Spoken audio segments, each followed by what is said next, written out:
for you, not from you, for you. And your duty is to prepare yourself to receive the blessing of God, because the Bible declares, walk worthy of the calling of God in your life. So we see in the book we read that the Son was given. Why? To show us the way back to the Father. And to bring it into the Christmas tradition and to the Christmas story. We know of how God sent the angel to appear to Mary. And the angel appeared to Mary and told Mary that she's going to be pregnant.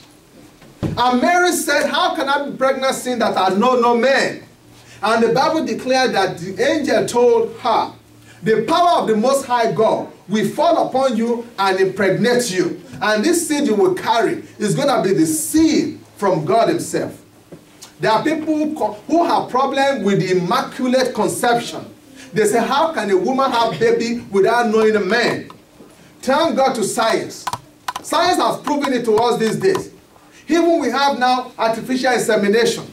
People don't have to have a man. They can go to a sperm bank, get the male seed, implant it, and become pregnant without ever knowing a man. A virgin can become pregnant these days. If she goes to the sperm bank, buy what she needs, and she can get pregnant. We know that that's scientifically proven. And the Bible lets us know that the baby is from God himself. People were arguing with that before they know about science. Now science has revealed to us that the son or the daughter can have blood A group, and the mom could have blood B group, and the two blood does not intermingle because the uterus is touching the wall. The baby is contained in a sac that is just attached to the woman's womb, and the only thing that interchange between the woman, a pregnant woman, and the unborn baby is nutrients from the woman, and then the woman retrieve through the wall of the placenta the waste from the baby. Their blood never intermingle. That is a scientific fact. So we know that the blood of God was contained, the holy blood, the royal blood of Jesus was self-contained on its own without mingling with the blood of Mary. So that when you go to other churches and they say, Mary the mother of God, Mary is the mother of Jesus, not the mother of God. He gave birth to the house, Jesus. God gave us the Son, which is the Spirit. We don't get the two confused. Because the Bible let us know when he was baptized at Jordan River, the Spirit of the Lord came on him. He was born God,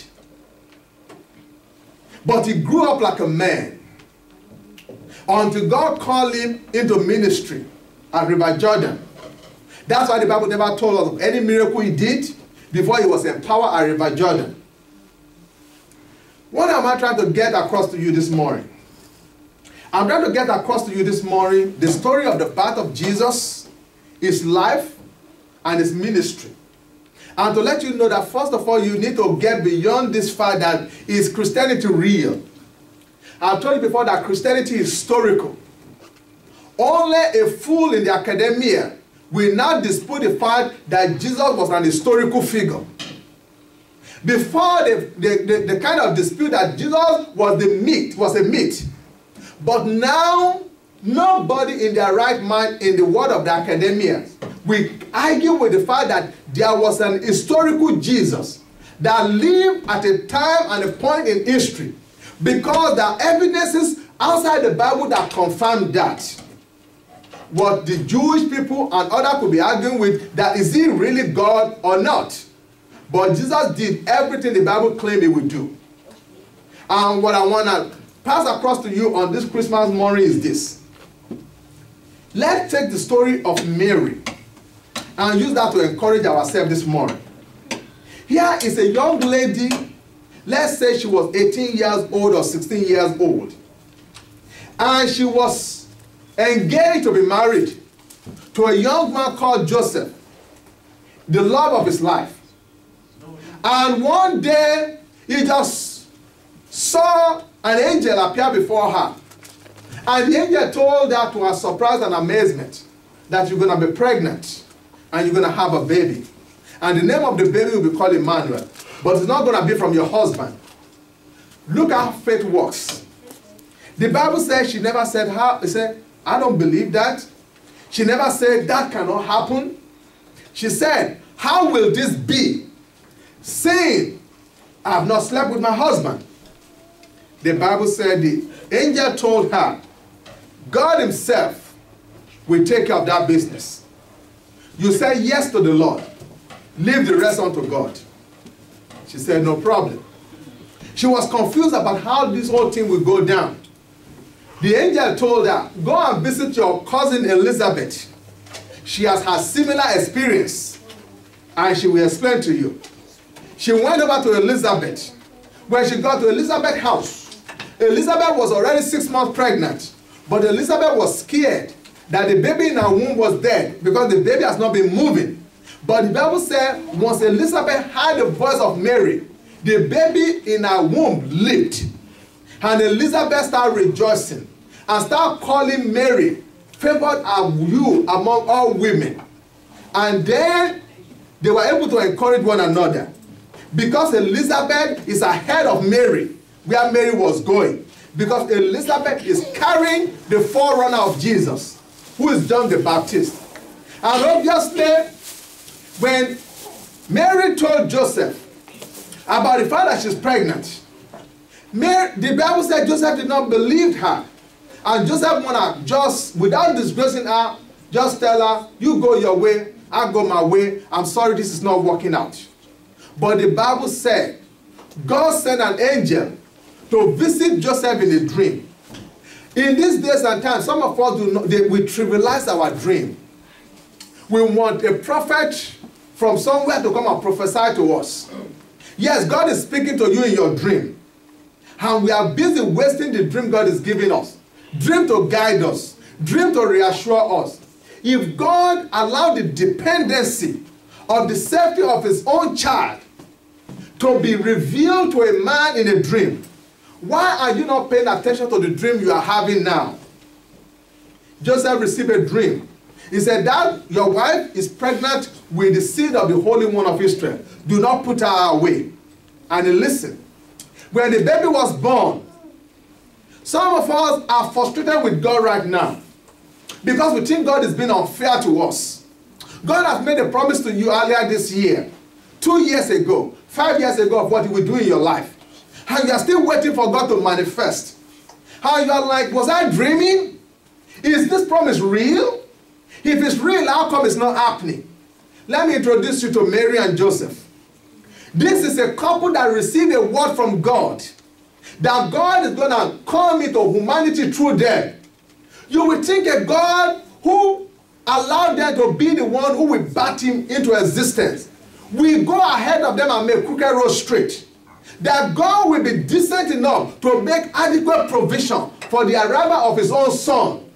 The Bible let us know when the day of our time came, there was a census that was supposed to be conducted in Judea, and everybody was supposed to go back to their town of origin. And Joseph traveled with his wife. I remember a message Pastor Philip preached in my former church, and he preached it on that journey. And he was talking about how God will protect what he has given you. It was obvious that Elizabeth was heavily pregnant, and they have to walk on the journey back to Jerusalem or Nazareth, where the birth took place. That on that long journey, can you imagine a woman that is heavily pregnant? They will tell you when you are heavily pregnant, watch what you do. Because any strenuous activity, when you are very close to being due, can actually force your water to break and causes you to have the baby when you are not ready. Yet, this woman went on a long trip and God was with her. God protected the seed that she was carrying during that long journey. They got to Bethlehem. And you will think God has provision waiting for them there. But the Bible said the guy has some money in his hand. He looked for an hotel, a cheap motel, in which his baby can be born. But because it was the time of census, it's like during the Super Bowl or if there's an event in St. Louis or anywhere, you'll be surprised how all the hotels will be booked. Because of the census and other things going on in Bethlehem, there was no room in the inn. And the innkeeper looked at them and see maybe the woman was heavily pregnant. And you can imagine that if Joseph is from that town, how come he doesn't have any relative who will help him? You need to understand that when you are carrying the favor of God on your life, a lot of times people don't want to help you. What you are carrying threatens them. Sometimes they see the greatness of God in your life. They see God blessing you. How they see what God is going to do in your life. Because most of us, we cannot smell the aroma of what we carry. But the enemy can smell it. And they either try to discourage you or they render no help. How can Joseph not have anybody in that city who will say, come, I will vacate my room for you? Obviously, he did it. The Bible said somebody must have loaned them the manger. A manger is a place where you keep your sheep in the cold season. Because normally sheep roam outside in summer. It's obvious it was cold. And they had the baby in a place that is so unsanitary. It's amazing when God wants to cause you to survive. Yesterday or the day, I think, yeah, it was yesterday, they found a baby in Philadelphia. It was a newborn baby with the umbilical cord still intact, wrapped in a blanket and in a towel and dumped at a trash site. They picked the baby and the baby is alive. Les Brown, the motivational speaker, said their mother who had them on a concrete floor in an abandoned building. On the concrete floor in an abandoned building. Without any sanitary provision. Yet, he survived. He survived and became a motivational speaker. Because of, maybe when the lady born them, he just abandoned them. Some oxygen must have been cut from his brain because he attended, when he was in high school, he was in special ed. He remembered the day he went to wait for his friend. He was standing at the entrance of his friend's class. And one of the teachers said, hey, you there, go to the blackboard and work out this problem for me. He said, I can't. He said, why not? He said, I can't. He said, why not? He said, because I'm not in this class. He said, it doesn't matter, work it out anyway. He said, I'm a special ed student. And the man paused. And he said, don't make somebody's conclusion about your life become your reality. It says, if somebody's diagnosis of your problem, if you embrace it, it will become your reality. He said, do not do that. Simply because somebody say you are retarded, simply because somebody say you have a problem, if you are not careful, you will embrace it and you will bat it. I said, the man said he embraced that. And that man became his mentor. Even though he was in a retarded people's class, he excelled. He finished high school, he didn't go to college. That same teacher became his mentor.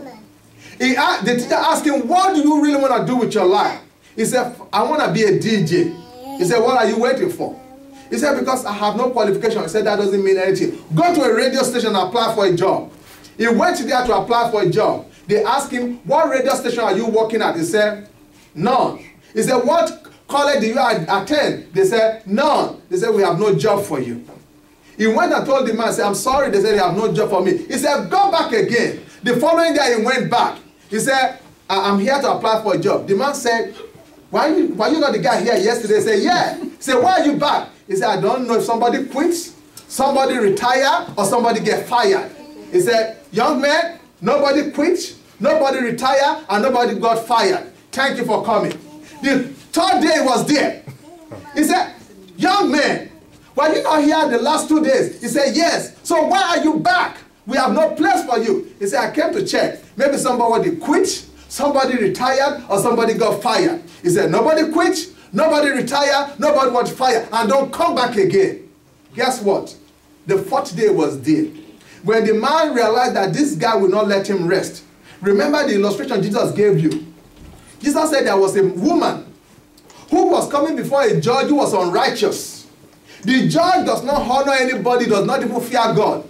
But the woman will say, avenge me of my debtor. The woman keep coming back, day in, day out.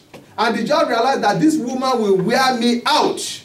The Bible says the judge avenged for her. That is how Les Brown got the job in that place as an errand boy. When he came back for the 4th time, the man said, go get me a cup of coffee. And he became their errand boy.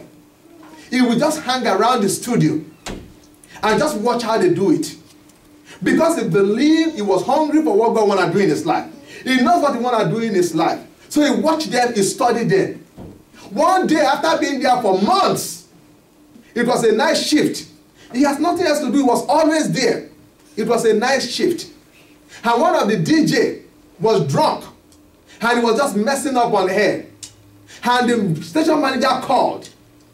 And the guy was drunk, couldn't pick up the telephone. Les Brown was there. Everybody know him now in the station. If you ever know a radio station, it's not a big place. It says this place could serve as a radio station. So he was there and they picked up the phone, and it was the station manager. He said, young man, is there anybody other in the station? He said, no, it's just the 2 of us.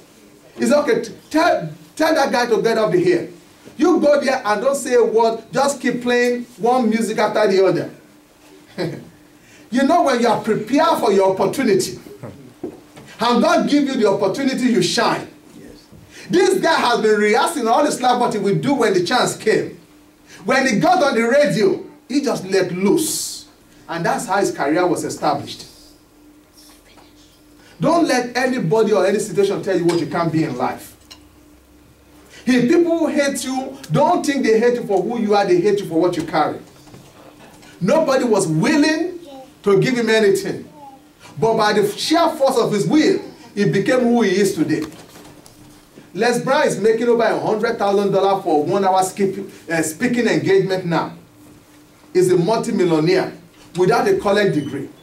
He did it. God has put some seed in you that will see you succeed. He doesn't have to follow anybody's life pattern. It can be your own creation and your own life pattern. So here is Joseph. They came to a city and nobody will help them. He came to a place where it's meant for a trashy place. Yet he has the baby. Just like I told you about Les Brown, who was born on a concrete floor in an abandoned building in a trashy environment. If you ever go to have a baby in the hospital, you see how they sanitize everything. They sanitize every surface because they don't want to catch a germ or anything. Les Brown was born because they say, oh, that was Jesus. Only Jesus could survive being born in an environment that is so disease-ridden and yet survive. I just told